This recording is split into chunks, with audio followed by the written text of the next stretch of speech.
ಕೇಳಿಸ್ತಾ ಇದ್ದೀರಾ? Hallelujah. Sound ಜೋರಾಗಿ ಹಲ್ಲೆಲೂಯಾ. ದೇವರ ನಾಮಕ್ಕೆ ಸ್ತೋತ್ರವಾಗಲಿ. ಇದುವರೆಗೂ ನಾವು ದೇವರನ್ನ ಆರಾಧನೆ ಮಾಡ್ತೀವಿ, ದೇವರ ನಾಮವನ್ನು ಸ್ತುತಿಸ್ತೀವಿ. ಈಗ ದೇವರ ವಾಕ್ಯವನ್ನು ಕೇಳುವ ಸಮಯ. ನಾವು ಯಾವಾಗಲೂ ಕೂಡ ದೇವರ ವಾಕ್ಯವನ್ನು ಕೇಳ್ತಾ ಇರುವ ಹಾಗೆ ಈಗಲೂ ಕೂಡ ದೇವರ ವಾಕ್ಯದ ಕಡೆಗೆ ಗಮನ ಹರಿಸೋಣ.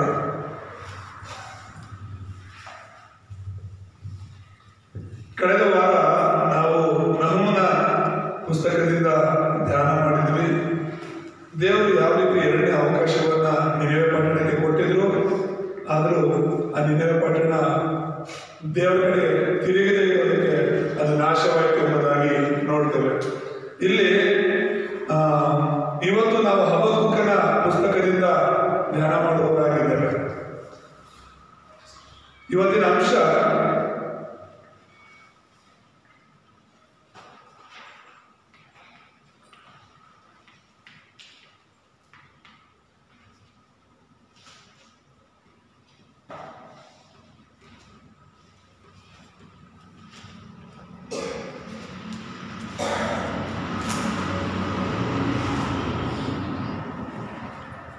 ನೀತಿವಂತನ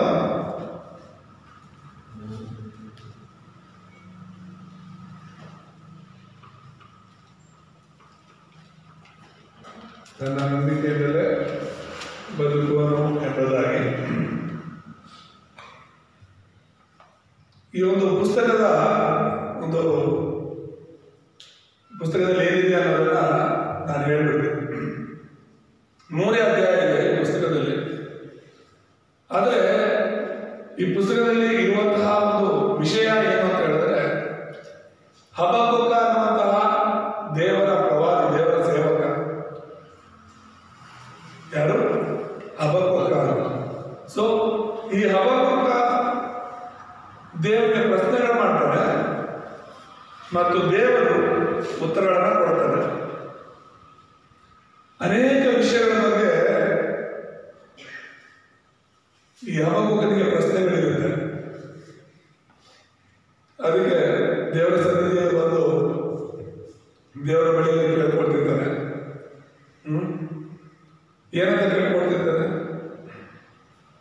ಅವರ ಮನಸ್ಸಲ್ಲಿರುವಂತಹ ಎಲ್ಲ ಇಸ್ರಾಯೇಲ್ ಬಗ್ಗೆ, ಆ ಯೆಹೂದ್ಯ ಜನರ ಬಗ್ಗೆ ಇರುವಂಥದ್ದು, ಅವರು ಬಂದಂಥ ಕಷ್ಟಗಳ ಬಗ್ಗೆ, ವಿರೋಧಿಗಳು, ಶತ್ರುಗಳು ಬಂದು ಅವರನ್ನ ಹಿಂಸೆ ಕೊಡ್ತಿರೋದ್ರ ಬಗ್ಗೆ ಎಲ್ಲ ಪ್ರಶ್ನೆಗಳಿರೋದ್ರಿಂದ ಅದನ್ನ ದೇವರ ಮುಂದೆ ಕೇಳ್ತಾರೆ.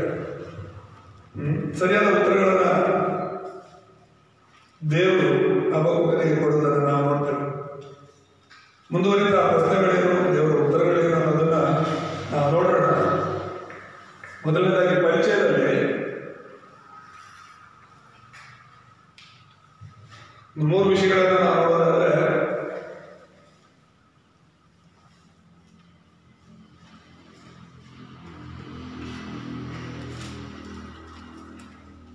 ಹಬಕ್ಕೂಕನ ಅರ್ಥ ಹಿಡಿದುಕೊಳ್ಳುವವನೆಂಬುದಾಗಿ.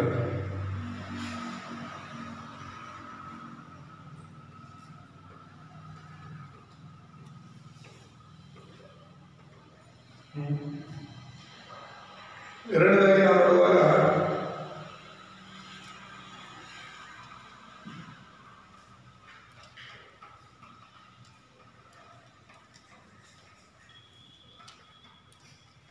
ಈ ಪುಸ್ತಕ ಬರೆದದ್ದು ಕ್ರಿಸ್ತಪೂರ್ವ 610ರಿಂದ 605.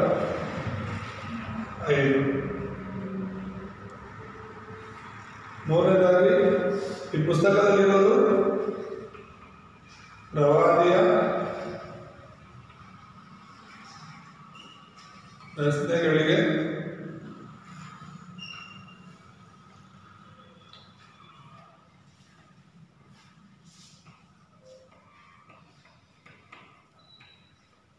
ದೇವರ ಉತ್ತರಗಳಿರೋದನ್ನ ನಾವು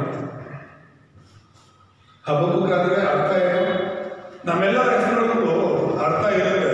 ಅದೇ ಕೆಲವು ಹೆಸರುಗಳಿಗೆ ಅರ್ಥ ಅವ್ರಿಗೆ ಗೊತ್ತಿರಲ್ಲ. ಸುಮ್ಮನೆ ಹೆಸರಿಡಬೇಕು ಅಂತ ಹೇಳ್ಬಿಟ್ಟು ಹೆಸರು ಇಟ್ಟಿರ್ತಾರೆ ನಮಗೆ. ಈಗ ನನ್ನ ಹೆಸರು ಬಗ್ಗೆ ಕೂಡ ಹೇಳೋದಾದ್ರೆ ಶ್ರೀನಿವಾಸ ಅಂತ ಹೇಳ್ಬಿಟ್ಟು ನನ್ನ ಹೆಸರು. ಸೊ ಮೊದಲು ನಾನು ಯೇಸುವನ್ನು ನಂಬದೇ ಇದ್ದಾಗ ನಮ್ಮ ತಾಯಿಯವರು ಅದನ್ನು ನಮ್ಮ ಮನೆ ದೇವರ ಹೆಸರು ಅಂತ ಹೇಳ್ಬಿಟ್ಟು ಅಲ್ಲಿಗೆ ಆ 7 ಬೆಟ್ಟಗಳ ಮೇಲೆ ಹೋಗ್ಬಿಟ್ಟು ನನಗೆ ಏನು ಮೊದಲನೇ ವರ್ಷದ ಕೂದಲು ಆ ತಿರುಪತಿ ದೇವಸ್ಥಾನದಲ್ಲಿ ಅಲ್ಲಿ ಕೊಟ್ಟಿದ್ದು. ಸೊ ಆ ಒಂದು ದೇವರ ಹೆಸರೇ ನನಗೆ ಇಟ್ಟಿದ್ದು. ನನಗೆ ಒಂದು ತಮ್ಮನೂ ಇದ್ದ, ಅವನು ಚಿಕ್ಕ ವಯಸ್ಸಲ್ಲೇ ತೀರೋದ, ಅದು ಅವನು ಕೂಡ ಬಲಾಜಿ ಅಂತ ಇಟ್ಟಿದ್ರು. ಸೊ ಅದು ನಮ್ಮ ಮನೆ ದೇವರು ಅಂತ ಹೇಳ್ಬಿಟ್ಟು ಪೂಜೆ ಮಾಡ್ತಿದ್ರಿಂದ ಶ್ರೀನಿವಾಸ ಅಂತ ಇಟ್ಟಿದ್ರು.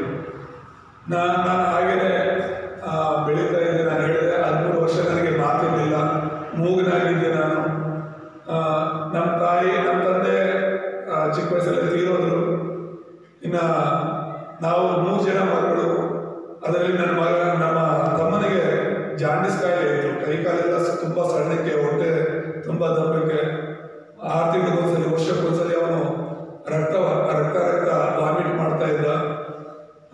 ತುಂಬ ಬಡತನ ಇತ್ತು. ಈಗ ಒಂದು 15 ಮರಿ ಇತ್ತು, ಅದನ್ನ ಸಾಕೊಂಡು ನಮ್ಮಮ್ಮ ಕೂಲಿ ಕೆಲಸಕ್ಕೆ ಹೋಗಿ ಜೀವನ ಮಾಡಬೇಕಾಗಿರುವಂಥದ್ದು. ಅವತ್ತಿಂದ ಅವತ್ತು ತಂದರೆ ನಮಗೆ ನಡೀತಾ ಇತ್ತು, ಇಲ್ಲಾಂದ್ರೆ ಇಲ್ಲ. ಈ ಥರ ಪರಿಸ್ಥಿತಿಯಲ್ಲಿ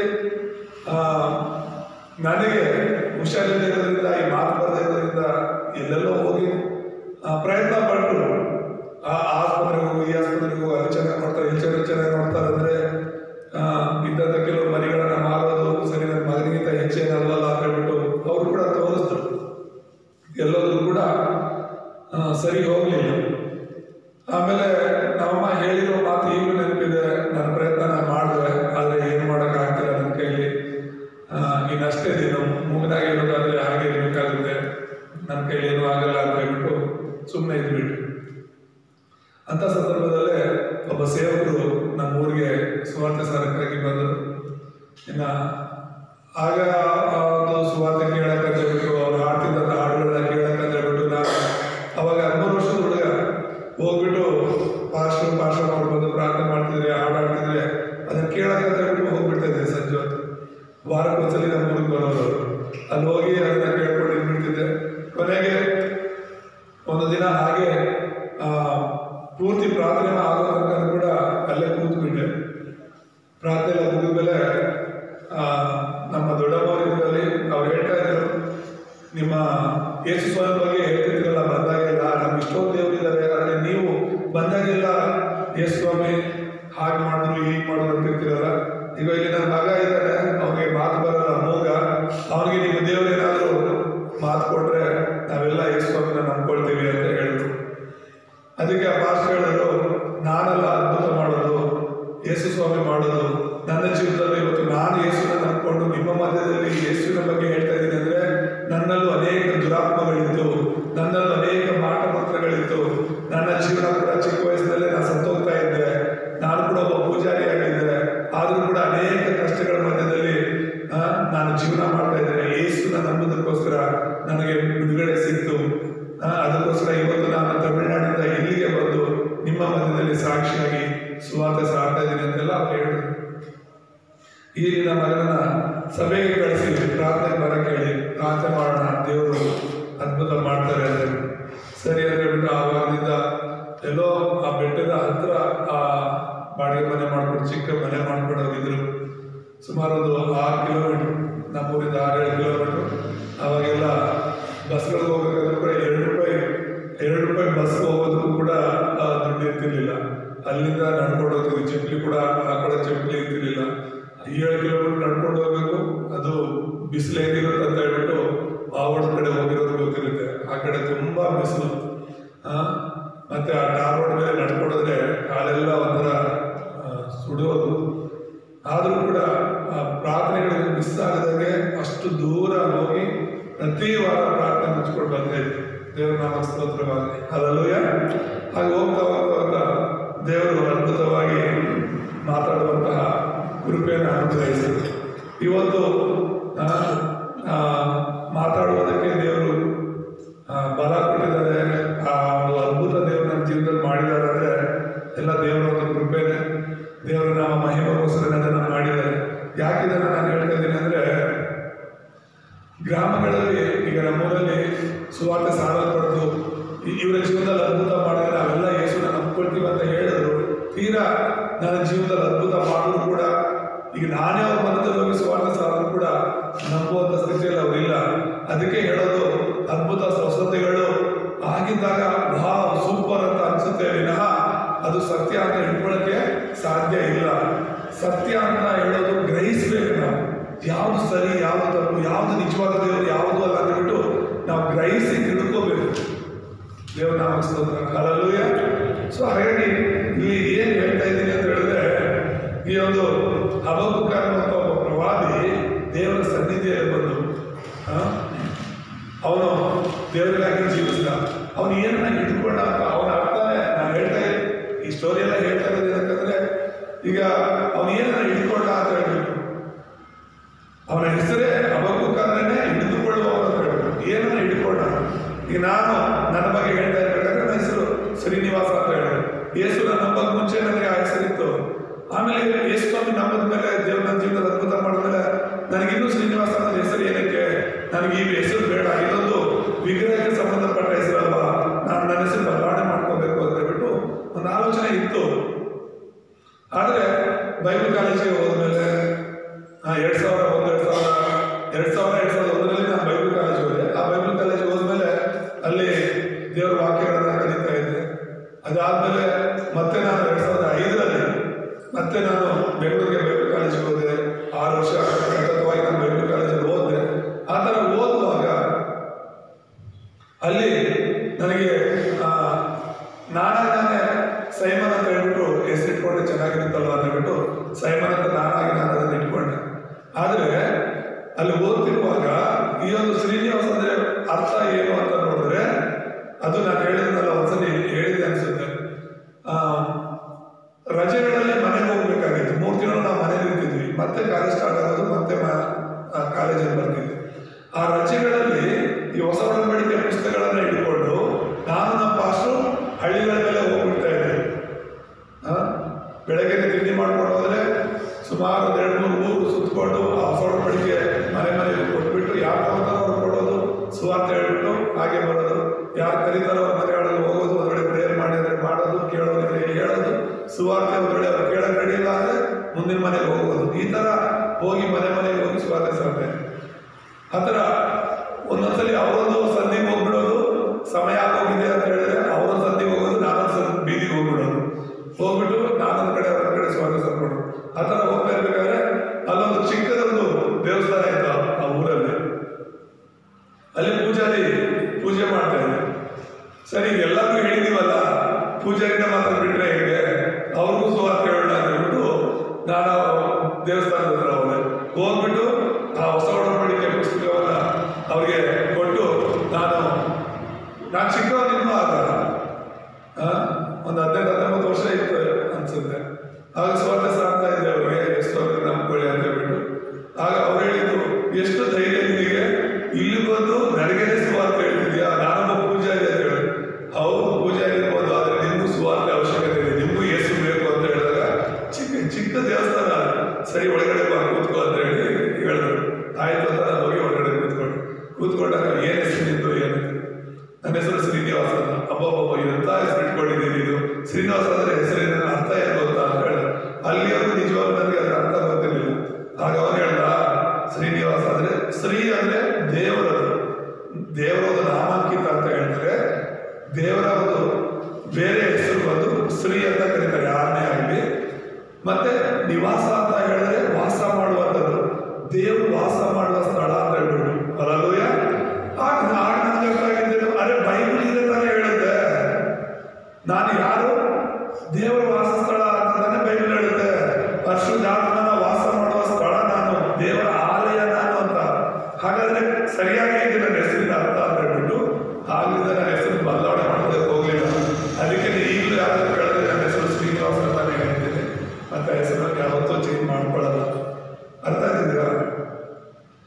ಸೊ ಅದಾದ್ಮೇಲೆ ಅವರ ಜೊತೆ ಸುಮಾರು ಹೊತ್ತು ಮಾತಾಡಿ ಸುವಾರ್ತೆನ ಹೇಳ್ಬಿಟ್ಟು ಬಂದೆ.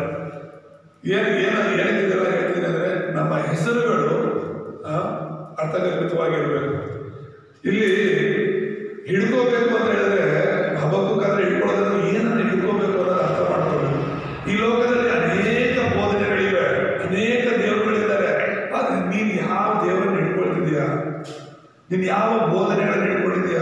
ನೀನು ಎಂಥ ಸುವಾರ್ತೆ ಹಿಡ್ಕೊಂಡಿದ್ದೀಯಾ, ಅದು ನಿನಗೆ ಬಿಟ್ಟಿದ್ದು.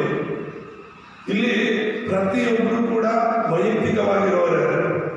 ಒಂದು ವೇಳೆ ನನಗೆ ಒಂದು ಕುಟುಂಬ ಇದೆ, ನನಗಂತ ಒಂದು ಊರಿದೆ, ನನಗಂತ ಸಂಬಂಧಿಕರಿದ್ದಾರೆ, ನನಗಂತ ಸ್ನೇಹಿತರಿದ್ದಾರೆ, ನಮಗಂತ ಒಂದು ಧರ್ಮ ಇದೆ, ನಮಗಂತ ಒಂದು ಜಾತಿ ಇದೆ ಅಂತ ನಾವು ಅನ್ಕೋಬಹುದು. ಆದರೆ ನಾವೆಲ್ಲರೂ ಕೂಡ ಒಬ್ಬಟ್ಟಿಗರಾಗಿ ಲೋಕದಲ್ಲಿ ಬಂದಿರೋದು, ಒಬ್ಬಟ್ಟಿಗರಾಗಿ ಲೋಕದಲ್ಲಿ ನಾವು ಹೋಗೋದು. ನಾವೇನು ಒಟ್ಟಿಗೆ ಬಂದಿಲ್ಲ, ನಾವೇನು ಒಟ್ಟಿಗೆ ಸಾಯಲ್ಲ. ಅರ್ಥ ಆಗ್ತದೆ ಹೇಳ್ತಿರೋದು. ನಾವೆಲ್ಲರೂ ಕೂಡ ಒಬ್ಬೊಬ್ಬರಾಗಿನೇ ದೇವರ ಸನ್ನಿಧಿಯಲ್ಲಿ ಹೋಗಿ ನಿಂತ್ಕೊಳ್ಳುವಾಗ ಏನೋ ಈ ಜಾತಿಯವರೆಲ್ಲ ಒಟ್ಟಿಗೆ ಬನ್ನಿ, ಈ ಧರ್ಮದವರೆಲ್ಲ ಒಟ್ಟಿಗೆ ಬನ್ನಿ ಅಂತ ದೇವರನ್ನಲ್ಲಿ ಕರೆಯಲ್ಲ. ಒಬ್ಬೊಬ್ಬನು ಕೂಡ ನಿಲ್ಲಿಸ್ತಾನೆ ಮುಂದೆ, ಒಬ್ಬೊಬ್ಬನು ಕೂಡ ಅಲ್ಲಿ ನಿಲ್ಲಿಸ್ತಾನೆ, ನ್ಯಾಯ ತೀರ್ಪಲ್ಲಿ ನಿಲ್ಲಿಸ್ತಾನೆ. ಅಲ್ಲಿ ನ್ಯಾಯ ತೀರ್ಪು ಕೊಡುವಂಥದ್ದು ಯೇಸು ಕ್ರಿಸ್ತನೇ. ಈ ಲೋಕದಲ್ಲಿ ಯಾರ್ಯಾರು ಯೇಸುವನ್ನ ಹೀಯಾಳಿಸ್ತಿದ್ದಾರೆ, ಯಾರ್ಯಾರು ಯೇಸುವನ್ನ ನಂಬಿದವರನ್ನ ಹೀಯಾಳಿಸ್ತಿದ್ದಾರೆ, ಸಭೆಗಳನ್ನ ಹೀಯಾಳಿಸ್ತಿದ್ದಾರೆ, ತೊಂದರೆ ಇಲ್ಲ. ಸತ್ಯವನ್ನ ತಿಳ್ಕೊಂಡಿದ್ದೀವಿ, ಆ ಸತ್ಯವನ್ನ ತಿಳ್ಕೊಂಡು ಸತ್ಯವನ್ನ ಬಲವಾಗಿ ನಾವು ಇಟ್ಕೊಳ್ಬೇಕು. ಅಲ್ಲೂಯ, ಆ ಸತ್ಯಕ್ಕಾಗಿ ನಾವು ಜೀವಿಸಬೇಕು. ಇಲ್ಲಿ ಸ್ವಲ್ಪ ವರ್ಷಗಳ ಮಾತ್ರ ನಮ್ಮ ಒಂದು ವೇಳೆ ಅವಮಾನ ಪಡಿಸೋದಿರ್ಬೋದು, ಯೇಸುವನ್ನ ನಂಬಿರೋದಕ್ಕೋಸ್ಕರ ಸ್ವಲ್ಪ ದಿನ ನಮಗೆ ಹೀಯಾಳಿಸ್ಬೋದು, ಕೀಳಾಗಿ ಮಾತಾಡ್ಬೋದು, ತೊಂದರೆ ಇಲ್ಲ. ಮುಂದಿನ ದಿನಗಳಲ್ಲಿ ನಮ್ಮ ಸಾವಿನ ನಂತರ ದೇವರ ಸನ್ನಿಧಿಯಲ್ಲಿ ಜೀವನ ಪರ್ಯಾಂತರ ನಮಗೆ ಮಹಿಮೆ ಸಿಗುತ್ತೆ. Hallelujah, hallelujah. ಜೀವನ ಪರ್ಯಾಂತರ ಪರಲೋಕ ರಾಜ್ಯದಲ್ಲಿ ದೇವರ ಜೊತೆಯಲ್ಲಿ ಸಂತೋಷವಾಗಿರ್ತೀವಿ ನಾವು. ಆ ಮಹಿಮೆಯನ್ನು ನಾವು ನೋಡುವವರಾಗಿ, ಆ ಮಹಿಮೆಯನ್ನು ನಾವು ಅರ್ಥ ಮಾಡಿಕೊಳ್ಳುವವರಾಗಿ ಈ ಲೋಕದಲ್ಲಿ ಕ್ರಿಸ್ತನಿಗೋಸ್ಕರ ನಾವು ಜೀವಿಸಬೇಕು. ಕ್ರಿಸ್ತನನ್ನು ನಾವು ಬಲವಾಗಿ ಹಿಡಿದುಕೊಳ್ಳಬೇಕು ಅಂತ ಹೇಳಿ. ಸೊ ಇದನ್ನ ಬರೆದಂತ ವರ್ಷ ಕೂಡ ಬರೆದಿದ್ದೀನಿ. ಮತ್ತೆ ಪ್ರವಾದಿ ಪ್ರಶ್ನೆಗಳು ಮತ್ತು ಉತ್ತರಗಳು ಕೂಡ ಇದರಲ್ಲಿರೋದನ್ನ ನಾವು ಮಾಡ್ತೇವೆ. ಮುಖ್ಯ ಸಂದೇಶದಲ್ಲಿ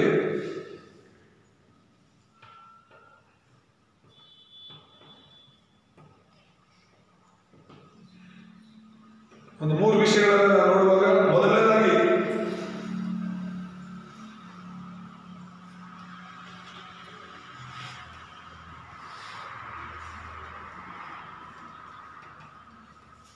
ಪ್ರವಾದಿಯ ಆಕ್ಷೇಪಣೆಗಳು ಎಂಬುದಾಗಿ. ಏನು ಪ್ರವಾದಿ ಆಕ್ಷೇಪಣೆಗಳು ಅಂದರೆ ಪ್ರಶ್ನೆಗಳು. ಯಾವುದರ ಕುರಿತಾಗಿ ಅಂದರೆ ಮೊದಲನೇದಾಗಿ ಹಿಂಸೆಯ ಕುರಿತು,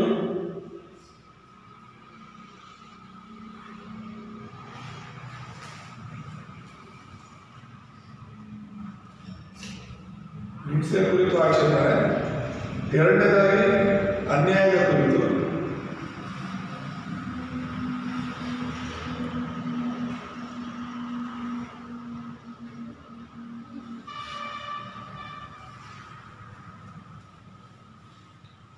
ಮೂರನೇದಾಗಿ ದುಷ್ಟತನದ ಕುರಿತು,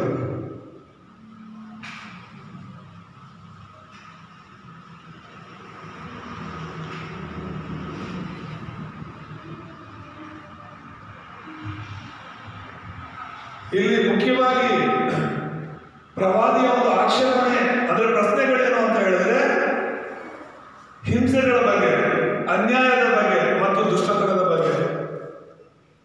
ಏನು ಪ್ರಶ್ನೆ ಅಂತ ಹೇಳಿದ್ರೆ, ಮೊದಲನೇದಾಗಿ ಹಿಂಸೆ. ಏನು ಆ ಹಿಂಸೆ ಅಂತ ಹೇಳಿದ್ರೆ, ಬೇರೆ ಜನರು ಬಂದು, ಅನ್ಯ ಜನರು ಬಂದು ದೇವರ ಮಕ್ಕಳಿಗೆ ಹಿಂಸೆ ಪಡಿಸ್ತಾ ಇದ್ದಾರೆ. ಅದಕ್ಕೆ ಸರಿ, ದೇವರ ಮಕ್ಕಳು ಕೆಲವರೆಲ್ಲ ಪಾಪಿಗಳಾಗಿದ್ರು, ದೇವರ ಮಕ್ಕಳು ಕೆಲವು ತಪ್ಪನ್ನು ಮಾಡ್ತಾ ಇದ್ರು, ಯಹೂದ್ಯರು ತಪ್ಪುಗಳನ್ನ ಮಾಡ್ತಾ ಇದ್ರು. ಆದ್ರೆ ಈ ಒಂದು ಪ್ರವಾದಿಯ ಪ್ರಶ್ನೆ ಏನು ಅಂತ ಹೇಳಿದ್ರೆ, ದೇವರೇ, ಇವರು ನಿನ್ನ ಜನರು, ನೀನು ಆರಿಸ್ಕೊಂಡವರು, ಇವರೇನೋ ಸಣ್ಣ ಪುಟ್ಟ ತಪ್ಪು ಮಾಡಿರ್ಬೋದು. ಒಂದು ವೇಳೆ ಇವರು ತಪ್ಪೇ ಮಾಡಿದಾರೆ ಅನ್ಕೊಳ್ಳೋಣ, ಇವ್ರು ಪಾಪ ಮಾಡಿದಾರೆ ಅನ್ಕೊಳ್ಳೋಣ, ಇವ್ರನ್ನ ನೀವು ಶಿಕ್ಷೆ ಮಾಡಬೇಕು, ಇವ್ರನ್ನ ನೀವು ಶಿಕ್ಷೆ ಕೊಡ್ಬೇಕು. ಆದ್ರೆ ನೀವೇನ್ ಮಾಡ್ತಿದ್ದೀರಾ, ಬೇರೆ ಜನರನ್ನ, ಅನ್ಯ ಜನರನ್ನ ತಂದು ಅವರಿಂದ ಇವ್ರಿಗೆ ಶಿಕ್ಷೆ ಕೊಡಿಸ್ತಿದ್ದೀರಾ. ಈಗ ನಿಮ್ಮ ಜನರನ್ನ ಮತ್ತು ಅನ್ಯ ಜನರನ್ನ ಹೋಲಿಸ್ಕೊಂಡ್ರೆ, ಈಗ ನೀವು ಹಾಕ್ಕೊಂಡಂತ ಜನರೇ ಎಷ್ಟೋ ವಾಸಿ ಅನ್ಯ ಜನರಿಗಿಂತ. ಅಂಥದ್ರಲ್ಲಿ ಅವರನ್ನ ಎಬ್ಬಿಸಿ, ಆ ಕಸ್ದೀಯರೆಂಬುದಾಗಿ ಬಾಬಿಲೋನಿನ ಅವ್ರನ್ನ ಬಲಪಡಿಸಿ, ಅವ್ರನ್ನ ಒಂದು ಬಲಿಷ್ಠ ದೇಶವಾಗಿ ಎಬ್ಬಿಸಿ, ಅವ್ರ ಮೂಲಕ ಯಹೂದ್ಯರನ್ನ ನೀವು ಶಿಕ್ಷೆ ಕೊಡ್ತಿದ್ದೀರಲ್ಲ, ಇದು ಎಷ್ಟರ ಮಟ್ಟಿಗೆ ನ್ಯಾಯ ಎಂಬುದಾಗಿ ಅವ್ರು ಮಾಡುವಂಥ ಪ್ರಶ್ನೆಗಳು. ಮತ್ತೆ ಈ ಒಂದು ಅನ್ಯಾಯ ಬಗ್ಗೆ ಈ ಜನರೆಲ್ಲರೂ ಕೂಡ ಬಾಗಿಲನ್ನು ಬಂದು ಅನ್ಯಾಯವಾಗಿ ದೇವರ ಮಕ್ಕಳ ಮೇಲೆ ದಬ್ಬಾಳಿಕೆ ಮಾಡ್ತಾ ಇದಾರಲ್ಲ ಅಂತ, ಮತ್ತೆ ಇವರ ಒಂದು ದುಷ್ಟತನ ಅನ್ನೋದು ಜಾಸ್ತಿ ಆಗ್ತಾ ಇದೆಯಲ್ಲ, ಏನ್ ಮಾಡೋದು ಇವರಿಗೆ ಅಂತ ಹೇಳ್ಬಿಟ್ಟು ಈ ತರ ಅನೇಕ ಪ್ರಶ್ನೆಗಳಿದೆ. ಆದ್ರೆ ಅವುಗಳಲ್ಲಿ ಮುಖ್ಯವಾಗಿ ಈ ಒಂದು 3 ವಿಷಯಗಳ ಬಗ್ಗೆ ಅವನು ಪ್ರಶ್ನೆ ಕೇಳೋದನ್ನ ನಾವು ಹಿಂಸೆಗಳ ಬಗ್ಗೆ, ಅನ್ಯಾಯದ ಬಗ್ಗೆ, ದುಷ್ಟತನದ ಬಗ್ಗೆ ಅವನಲ್ಲಿರುವಂತಹ ಪ್ರಶ್ನೆಗಳನ್ನ ದೇವರು ಮುಂದೆ ಹೇಳ್ತಾನೆ. ನೀವು ಮನೆಗೆ ಹೋದ್ಮೇಲೆ ಸಮಯ ಮಾಡ್ಕೊಳ್ಳೋದನ್ನ ಓದಿ 3ನೇ ಅಧ್ಯಾಯ ಇದೆ. ಅವನಲ್ಲಿರುವಂತಹ ಪ್ರಶ್ನೆಗಳಿಗೆ ದೇವರು ಎಷ್ಟು ಚೆನ್ನಾಗಿ ಉತ್ತರ ಕೊಡ್ತಾರೆ ಎಂಬುದಾಗಿ ನಾವು ಅಲ್ಲೂಯ ನಮ್ಮ ದೇವರು ಉತ್ತರಿಸುವಂತಹ ದೇವರಾಗಿದ್ದಾರೆ ಅನ್ನೋದು ಇಲ್ಲಿ ನಾವು ನೋಡಬಹುದು. ಎರಡನೇದಾಗಿ ನಾವು ನೋಡುವಾಗ ದೇವರ ಉತ್ತರಗಳೆಂಬುದಾಗಿ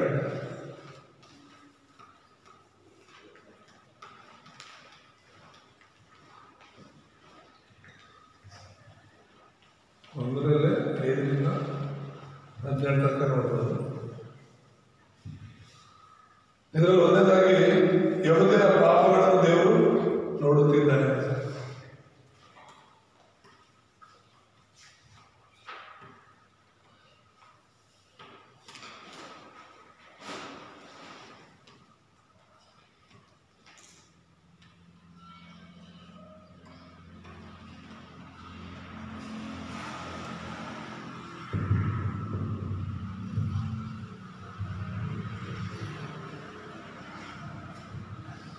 ಎರಡನೇದಾಗಿ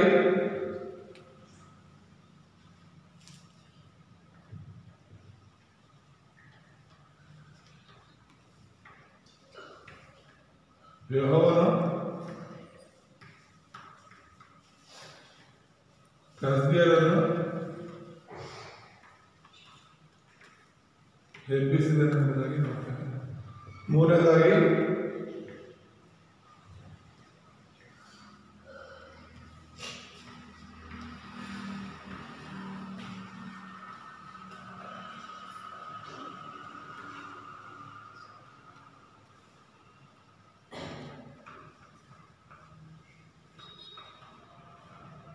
ಯೆಹೂದ್ಯರ ಪಾಪಗಳನ್ನು ದೇವರು ಶಿಕ್ಷಿಸಿದ್ದಾರೆ ಎಂಬುದಾಗಿ ನೋಡ್ತೀವಿ. ಆದರೆ ಒಂದನ್ನು ಅರ್ಥ ಮಾಡ್ಕೊಳ್ಳಿ, ಇಲ್ಲಿ ಓದುವಾಗ ಕೆಲವರು ತಪ್ಪಾಗಿ ಅರ್ಥ ಮಾಡ್ಕೊಳ್ಳೋದು. ದೇವರು ಹೌದು, ಯಾಕೆ ಯೆಹೂದ್ಯರನ್ನ ಶಿಕ್ಷೆ ಕೊಡ್ತಾ ಇದ್ದಾರಲ್ಲ, ದೇವ್ರ ಮಕ್ಕಳನ್ನೇ ದೇವ್ರ ಶಿಕ್ಷೆ ಕೊಡ್ತಾ ಇದ್ದಾರಲ್ಲ, ಅನ್ಯ ಜನರಿಗೆ ಯಾಕೆ ಶಿಕ್ಷೆ ಕೊಡಲ್ಲ? ನಿಮಗೂ ಅನ್ಸ್ಬೋದಲ್ಲ, ಅಯ್ಯೋ ದೇವ್ರ ನಮಗೆ ಎಷ್ಟೊಂದು ಕಷ್ಟಗಳಲ್ಲ, ಅವರೆಲ್ಲ ವಿಗ್ರಹಾರಾಧನೆ ಮಾಡ್ತಾರೆ, ದೇವ್ರ ವಿರುದ್ಧವಾಗಿ ಅಷ್ಟೆಲ್ಲ ಮಾತಾಡ್ತಾರೆ, ದೇವ್ರ ಮಕ್ಕಳ ವಿರುದ್ಧವಾಗಿ ಅಷ್ಟೆಲ್ಲ ಮಾತಾಡ್ತಾರೆ, ಆದ್ರೂ ದೇವ್ರು ಯಾಕೆ ಅವ್ರಿಗೆ ಏನೂ ಮಾಡ್ತಾ ಇಲ್ಲ, ಅವ್ರಿಗೆ ದೇವ್ರು ಯಾಕೆ ಏನೂ ತೋರಿಸ್ತಿಲ್ಲ ಅಂತ ಹೇಳ್ಬಿಟ್ಟೆಲ್ಲ ಅನ್ಕೊಳ್ತಿರ್ತೀವಿ. ಅದೇ ತರ ಹಬಕ್ಕೂಕನ ಪ್ರಶ್ನೆಗಳು ಕೂಡ ಆಗಿತ್ತು. ಆದ್ರೆ ಇಲ್ಲಿ ದೇವರು ಹೇಳೋ ಮಾತುಗಳನ್ನ ನಾವು ಅರ್ಥ ಮಾಡ್ತೀವಿ. ದೇವ್ರು ಹೇಳೋದೇ ಗೊತ್ತಾ, ನಾನು ಎಲ್ಲಿ ಬಿತ್ತಿದ್ದೀನೋ ಅಲ್ಲೇ ಕುಳಿತೀನಿ ಅಂತ ಹೇಳ್ತಾರೆ.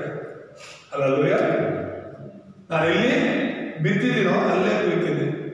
ಈಗ ನಾನು ಬಂದು ಒಬ್ಬರಿಗೆ 1000 ರೂಪಾಯಿ ಕೊಟ್ಟಿರ್ತೀನಿ ಅಂದ್ರೆ ನಾನು ಯಾರು ಕೊಟ್ಟಿರ್ತೀನಿ ಅವ್ರ ಹತ್ರ ತಾನೇ ಕೇಳ್ತೀನಿ, ನಾನು ಕೊಡದೇ ಇರೋವಾಗ ಕೇಳ್ತೀನಿ? ಇಲ್ಲ. ಅನ್ಯ ಜನರು ಅವ್ರು ಯೇಸುವನ್ನ ನಂಬ್ಕೊಂಡಿಲ್ಲ ಅಂದ್ರೆ ಅವ್ರು ದೇವ್ರ ಮಕ್ಕಳೇ ಅಲ್ಲ. ಅರ್ಥ ಆಗ್ತಿದ್ಯಾ? ಅವ್ರು ದೇವ್ರ ಮಕ್ಕಳೇ ಅಲ್ಲ. ಅವ್ರು ಸತ್ತ ಮೇಲೆ ಅವ್ರು ಈ ಲೋಕದಲ್ಲಿದ್ದಾಗಲೂ ನರಕದ ಜೀವನ ಜೀವಿಸ್ತಾರೆ, ಸತ್ತ ಮೇಲೆ ಕೂಡ ಅವ್ರು ನಿತ್ಯ ನರಕಕ್ಕೆ ಹೋಗ್ತಾರೆ. ಅವ್ರ ಬಗ್ಗೆ ಬಿಡಿ, ಅವ್ರ ಬಗ್ಗೆ ನೀವು ಯಾಕೆ ಚಿಂತೆ ಮಾಡ್ತೀರಾ?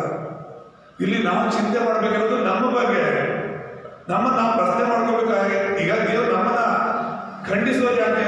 ದೇವ್ರು ನಮ್ಮನ್ನ ಗದರಿಸೋದು ಯಾಕೆ? ದೇವ್ರು ನಮ್ಮನ್ನ ಹೆಚ್ಚಿಸೋದು ಯಾಕೆ ಅಂದ್ರೆ ಆತನು ನಮಗೆ ತನ್ನ ಜೀವವನ್ನು ಕೊಟ್ಟಿದ್ದಾರೆ, ಆತನು ತನ್ನ ವಾಕ್ಯವನ್ನು ನಮಗೆ ಕೊಟ್ಟಿದ್ದಾರೆ, ಆತ ನಮ್ಮನ್ನ ತನ್ನ ಪ್ರಾಣ ಕೊಟ್ಟು ಕೊಂಡುಕೊಂಡಿದ್ದಾರೆ. ಹಲ್ಲೆಲೂಯ.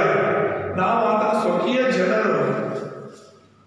ನಮ್ಮ ಮಕ್ಕಳನ್ನು ನಾವು ಬೈತೀವಿ, ನಮ್ಮ ಮಕ್ಕಳನ್ನ ನಾವು ಹೊಡಿತೀವಿ, ಯಾಕಂದ್ರೆ ನಾವು ನಮ್ಮ ಮಕ್ಕಳು. ಬೇರೆಯವ್ರ ಮಕ್ಕಳು ತಪ್ಪಾದ್ರೆ ನೀವು ಯಾಕೆ ಹೊಡಿಯಲ್ಲ ಹೇಳಿ? ಯಾಕೆ ಹೊಡಿಯಲ್ಲ? ನಿಮ್ಮ ಅಕ್ಕಪಕ್ಕದ ಮನೆಯವರು, ಪಕ್ಕದ ಮನೆಯವರೆಲ್ಲರೂ ಕುಡಿತಾರೆ, ತಿಂತಾರೆ, ಜಗಳ ಆಡ್ತಿರ್ತಾರೆ, ಮೋಸ ಮಾಡ್ತಿರ್ತಾರೆ, ಮಕ್ಕಳೆಲ್ಲ ತಪ್ಪು ಮಾಡ್ತಿರ್ತಾರೆ ಅನ್ಕೊಂಡೆ ನೀವು ಹೋಗಿ ಹೊಡಿತೀರ ಅವ್ರನ್ನ?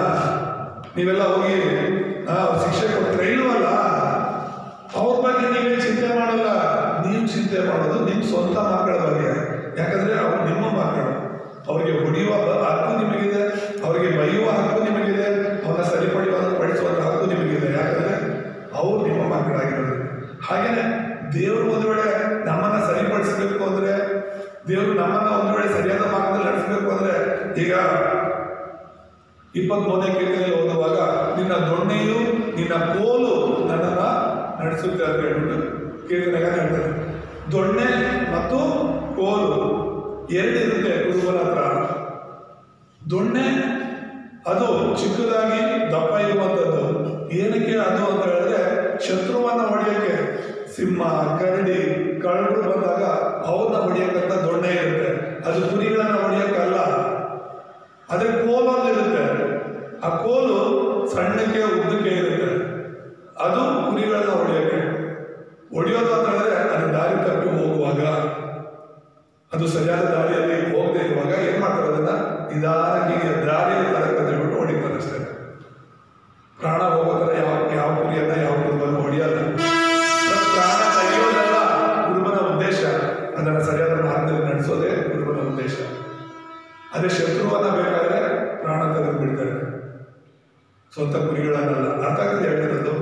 ಹಾಗೆ ನಮ್ಮ ದೇವರು ನಮ್ಮನ್ನ ಸರಿಪಡಿಸಕ್ಕಂತ ಹೇಳ್ಬಿಟ್ಟು ನಮ್ಮನ್ನೇ ಒಂದು ವೇಳೆ ಶಿಕ್ಷಿಸಬಹುದು, ಖಂಡಿಸಬಹುದು, ಎಚ್ಚರಿಸಬಹುದು. ನೀವು ನಾವು ಅದನ್ನ ಪ್ರಶ್ನೆ ಮಾಡಿಕೊಂಡು ಅಯ್ಯೋ ದೇವ್ರು ನಂಬಿದ್ರು ಕೂಡ ಯಾಕೆ ನಮಗೆ ಈ ತರ ಸಮಸ್ಯೆಗಳು, ಏನೋ ಸಣ್ಣ ಪುಟ್ಟ ತಪ್ಪು ಮಾಡೋದು ದೇವ್ರು ನಮಗೆ ಈ ಶಿಕ್ಷೆಗಳು ಕೊಡ್ತಾರಲ್ಲ, ಬೇರೆಯವರೆಲ್ಲರೂ ಕೂಡ ಎಷ್ಟೊಂದು ತಪ್ಪು ಮಾಡ್ತಾ ಇದ್ದಾರೆ, ಆದ್ರೆ ಅವ್ರಿಗೆ ದೇವ್ರು ಯಾಕೆ ಶಿಕ್ಷೆ ಕೊಡ್ತಿಲ್ಲ ಅಂತ ಹೇಳ್ಬಿಟ್ಟು ನಾವು ಅನ್ಕೊಳ್ಬಹುದು. ಅದಕ್ಕೆಲ್ಲ ಒಂದು ದಿನ ಇದೆ, ಅದರಿಂದ ಅವ್ರು ಯಾರು ತಪ್ಪಿಸ್ಕೊಳಕ್ಕಾಗಲ್ಲ. ಹಲ್ಲೆಲೂಯಾ. ನಮ್ಮ ಶಿಕ್ಷೆ ಆಗಿದ್ದಾಗ ಆಗಿದ್ದಾಗ ನಮಗೆ ಶಿಕ್ಷೆ ಕೊಟ್ಬಿಟ್ಟು ಸರಿಪಡಿಸಕ್ಕೆ ನಮ್ಮನ್ನ ಪ್ರಯತ್ನ ಮಾಡ್ತಿದ್ದಾರೆ, ಆದ್ರೆ ಅವರು ನಿತ್ಯ ನರಕಕ್ಕೆ ಹೋಗುವಂತ. ಹಾಗಾಗಿ ನಾವು ಯಾರು ಕೂಡ ಸೋತೋಗೋದು ಬೇಡ. ನಾವು ಯಾರು ಕೂಡ ಅನ್ಯ ಜನರನ್ನ ನೋಡಿ ಮೋಸ ಹೋಗೋದು ಬೇಡ. ಅವ್ರ ಯೇಸುವನ್ನ ನಂಬ್ಕೊಂಡಿಲ್ಲ ಆದ್ರೂ ಕೂಡ ಅವ್ರು ಚೆನ್ನಾಗೇ ಇದ್ದಾರಲ್ವಾ ಅಂತ ಹೇಳ್ಬಿಟ್ಟು ಸೈತಾನ ನಮ್ಮನ್ನ ಮೋಸ ಮಾಡಕ್ಕೆ ಯಾವಸೋದಕ್ಕೆ ನೋಡ್ತಾರೆ. ಶಾರೀರಿಕವಾಗಿ ಎಲ್ಲರೂ ಚೆನ್ನಾಗಿರೋ ತರ ಕಾಣ್ಬೋದು, ನಾವು ಯೇಸುವನ್ನ ನಂಬಿರೋದು ಆತ್ಮಿಕವಾಗಿ ಚೆನ್ನಾಗಿರೋದಕ್ಕೆ. ಹಲ್ಲೆಲೂಯಾ. ನಮ್ಮ ಆತ್ಮಗಳನ್ನ ರಕ್ಷಿಸಿಕೊಳ್ಳೋದಕ್ಕೆ, ನಮ್ಮ ಪಾಪಗಳನ್ನ ತೊಳ್ಕೊಳ್ಳೋದಕ್ಕೆ, ನಾವು ಸೈತಾನದಿಂದ ಬಿಡಿಸ್ಕೊಂಡು ದೇವರ ಮಕ್ಕಳಾಗಿ ನಿತ್ಯ ಜೀವನ ಪಡೆಯೋದಕ್ಕೆ. ಹಾಗಾಗಿ ಈ ಆತ್ಮಿಕ ವಿಷಯಗಳನ್ನ ನಾವು ಅರ್ಥ ಮಾಡ್ಕೊಂಡವರಾಗಿ ಜೀವಿಸಬೇಕು.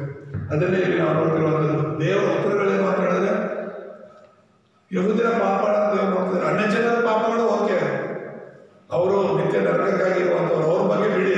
ಇಲ್ಲಿ ದೇವರ ಮಕ್ಕಳು ಮಾಡ್ತಿರೋದು ದೇವರು ನೋಡ್ತಿರುವಂಥದ್ದು. ಮತ್ತೆ ಅವನ ಶಿಕ್ಷಿಸೋದಕ್ಕಾಗಿ ಬಾಬಿಲೋನಿಗೆ ಅವನ ಎಬ್ಬಿಸಿದ್ದು, ಅವರ ಪಾಪಗಳನ್ನ ದೇವರು ಶಿಕ್ಷೆ ಕೊಟ್ಟರು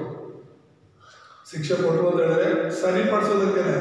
ಯಾವಾಗೆಲ್ಲ ಈಗ ಇಸ್ರಾಯೇಲರು ತಪ್ಪು ಮಾಡಿದಾಗ ದೇವರನ್ನ ಮರೆತಾಗೆಲ್ಲ ಅವ್ರನ್ನ ಗುಲಾಮತನದಲ್ಲಿ ನಡೆಸಿ ಮತ್ತೆ ಅವರು ದೇವರನ್ನ ಕೂಗೋತನ ಮಾಡಿದ್ರು, ದೇವರ ಮೇಲೆ ಅವ್ರ ನಂಬಿಕೆ ಇಡೋ ತರ ಮಾಡಿದ್ರು.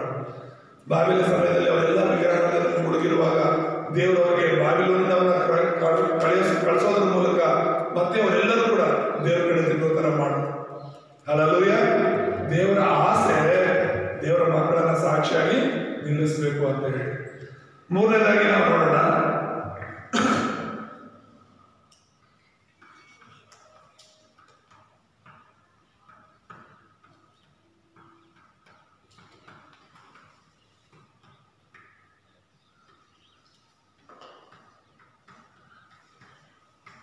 ನೀತಿವಂತನು ನನ್ನ ನಂಬಿಕೆಯ ಮೇಲೆ ಬದುಕುವನು ಎಂಬುದಾಗಿ. ಇದರ ಕೆಳಗಡೆ ಒಂದು 5 ವಿಷಯಗಳನ್ನು ನಾವು ನೋಡುವಾಗ, ನೀತಿವಂತನು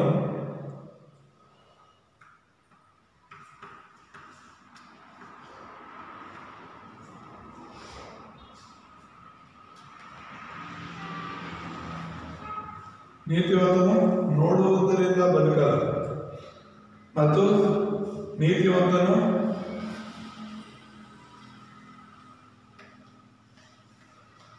ಕೇಳುವುದರಿಂದ ಬದುಕಲ್ಲ.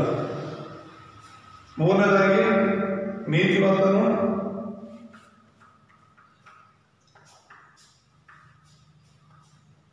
ಕ್ರಿಯೆಗಳಿಂದ ಬದುಕಲ್ಲ. ನಾಲ್ಕನೇದಾಗಿ ನೀತಿವಂತನು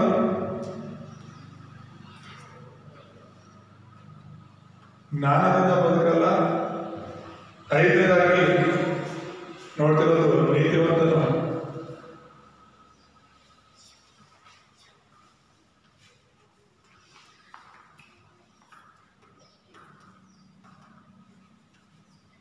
ನಂಬಿಕೆಯಿಂದ ಮಾತ್ರ ಬದುಕ್ತಾನೆ ಅಂತ. ಹಲ್ಲೆಲೂಯಾ. ಈ ಲೋಕದಲ್ಲಿರುವಂಥವರೆಲ್ಲರೂ ಹೇಳೋದೇನೆಂದ್ರೆ, ನಾವು ನೋಡೋದ್ರಿಂದಲೋ ಕೇಳೋದ್ರಿಂದಲೋ ನಮ್ಮ ಕ್ರಿಯೆಗಳಿಂದಲೋ ನಮಗೆ ಜ್ಞಾನ ಇದ್ರೇನೋ ನಾವು ಒಳ್ಳೆಯವರಾಗಿ ನೀತಿವಂತರಾಗಿ ಬದುಕಬಹುದು ಅಂತ ಹೇಳ್ಬಿಟ್ಟು. ಆದರೆ ದೇವರ ವಾಕ್ಯ ಹೇಳುತ್ತೆ ನೀತಿವಂತನು ನಂಬಿಕೆಯಿಂದ ಬದುಕ್ತಾನೆ ಅಂತ ಹೇಳಿ. ಹಲ್ಲೆಲೂಯಾ. ಆ ನಂಬಿಕೆ ಯಾವುದ್ರ ಮೇಲೆ ಇರಬೇಕಾದ್ರೆ ದೇವರ ಮೇಲೆ ಇರಬೇಕು. ಯಾರ ಮೇಲೆ? ದೇವರ ಮೇಲೆ ಇದ್ರೆ ಮಾತ್ರ ನಾವು ನೀತಿವಂತರಾಗಿರೋದಕ್ಕೆ ಸಾಧ್ಯ ಎಂಬುದಾಗಿ ನಾವು ನೋಡ್ತೇವೆ. ಹಾಗಾಗಿ ಇಲ್ಲಿ ಮುಕ್ತಾಯದಲ್ಲಿ ಬಂದಿದ್ದಾಗಿ ಗಮನ ಹರಿಸೋಣ.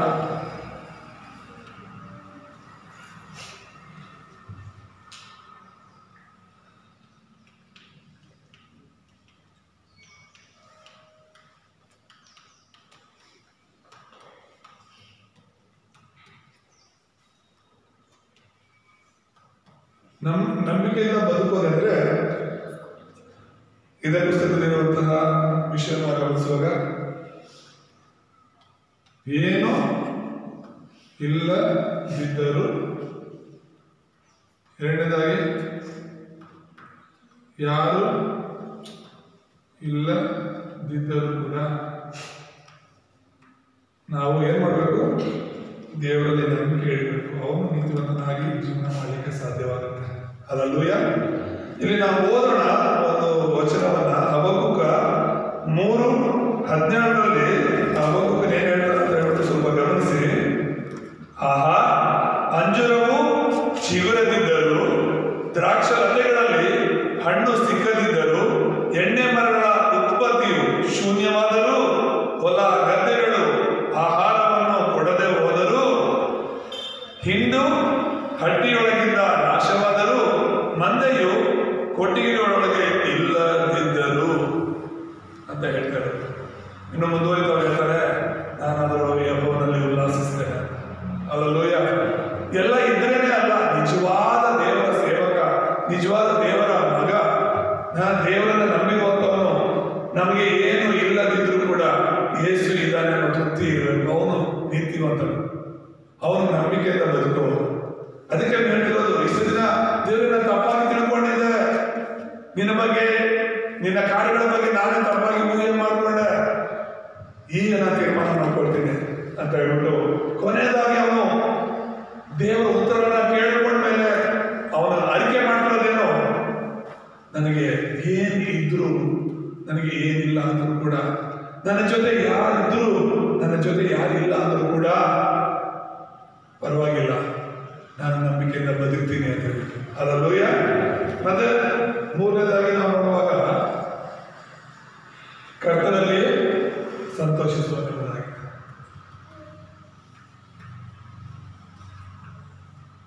ಕರ್ತನಲ್ಲಿ ನಾವು